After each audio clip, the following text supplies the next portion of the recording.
Participate, তাই না? সব মিলিয়ে তার হাতটা বেশি, সুতরাং এতগুলি ইভেন্ট ম্যানেজ করা এই সাব কমিটির আছে। আপনার অতীতে তার প্রমাণ পেয়েছে। কোথাও যদি ভুল ত্রুটি হয় সেটা আমাদের নিজেদের, আমরা সবাই মিলে এই সেকেন্ড হোম আমাদের প্রেস ক্লাবে সবাই মিলে আমরা পরিবারে একটা ছত্রছায়া আমরা থাকবো।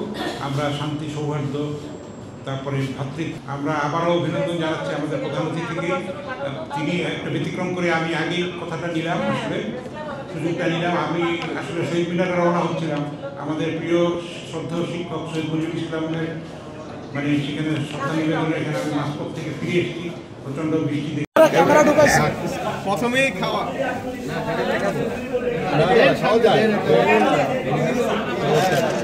এটা তো খাওয়া যায় চাই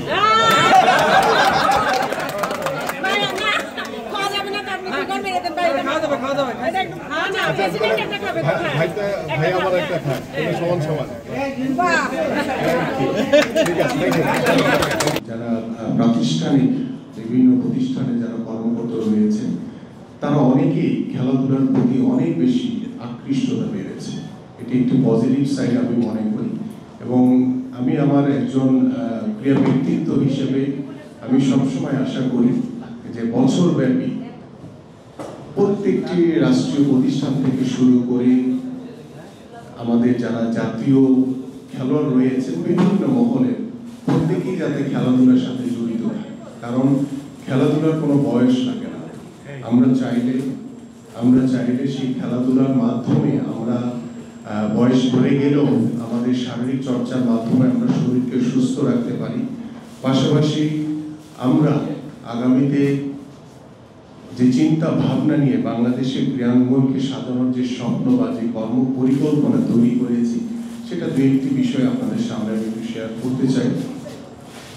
আগামী ফেব্রুয়ারিতে যে নির্বাচন হবে, আল্লাহবাদ যদি বাংলাদেশ জাতীয়তাবাদী দল বিএনপিকে নির্বাচিত করে, আমরা যদি সরকার গঠন করতে পারি, আমরা খেলাধুলাকে সবচেয়ে বেশি গুরুত্ব দিয়ে আমাদের মাননীয় ভারপ্রাপ্ত চেয়ারম্যান জনাব তারেক রহমান ইতিমধ্যে সিদ্ধান্ত নিয়েছেন যে আমরা প্রত্যেকটি স্কুলে ক্লাস 4 থেকে খেলাধুলাকে বাধ্যতামূলক করা হবে, এবং এটি আমাদের যে জাতীয় যে কারিকুলাম রয়েছে, ন্যাশনাল যে কারিকুলাম রয়েছে, সেই ন্যাশনাল কারিকুলামে আমরা খেলাধুলার যে কোনো ধরনের 5টি ইভেন্ট, ফুটবল, ক্রিকেট সহ, লাইক দাবাও হতে পারে, আমাদের হ্যান্ডবল হতে পারে, ভলিবল হতে পারে, বিভিন্ন যেগুলো আমাদের অলিম্পিকে বা এশিয়ান গেমস কিংবা আমাদের সাবকন্টিনেন্টে ভালো কিছু করার সুযোগ রয়েছে, আমরা সেই খেলাগুলোকে 5টি ইভেন্টকে বাধ্যতামূলক করে আমরা আমাদের সন্তানদের বা আমাদের ভবিষ্যৎ প্রজন্মকে আমরা সুস্থ জাতি হিসেবে গড়ে তুলতে চাই।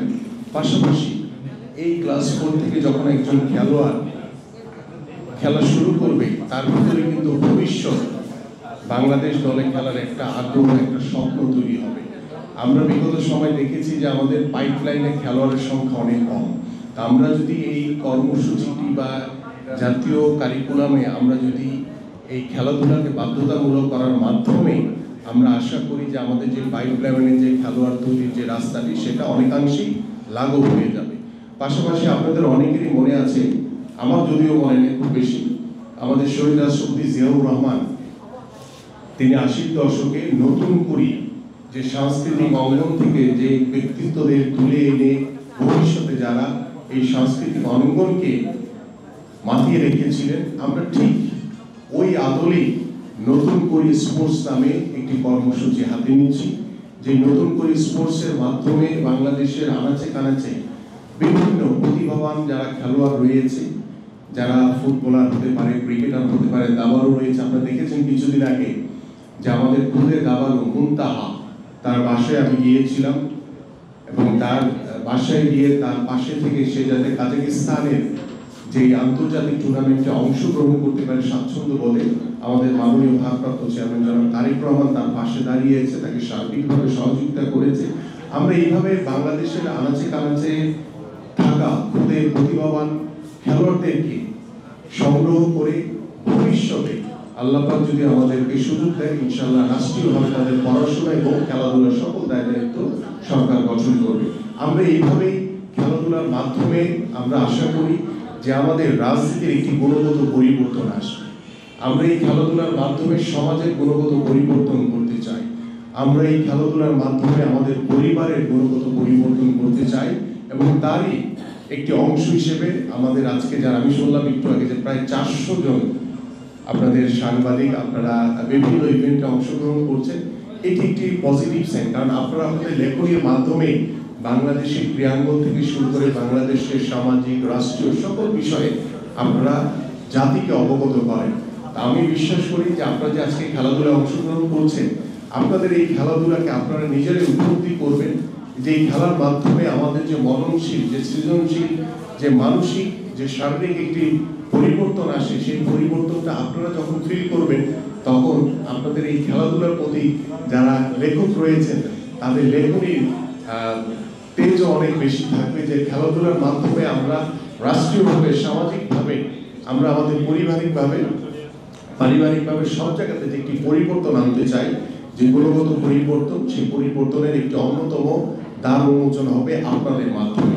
তো আমি আশা করি যে আজকের এই দাবা প্রতিযোগিতা যারা অংশগ্রহণ করছেন, যারা বিজয়ী হবেন তাদের জন্য অভিনন্দন রইল অগ্রিম, আর যারা বিজিত হবেন তাদের জন্য অগ্রিম অভিনন্দন রইল। এই কারণে আমাদের হাসান হাফিজ ভাই বলেছেন যে খেলায় অংশগ্রহণ করাটা হচ্ছে বড় কথা। সো হার জিত যেটাই হোক না কেন, খেলায় অংশগ্রহণ করছি, খেলায় পার্টিসিপেট করাটা হচ্ছে অনেক বড় বিষয়।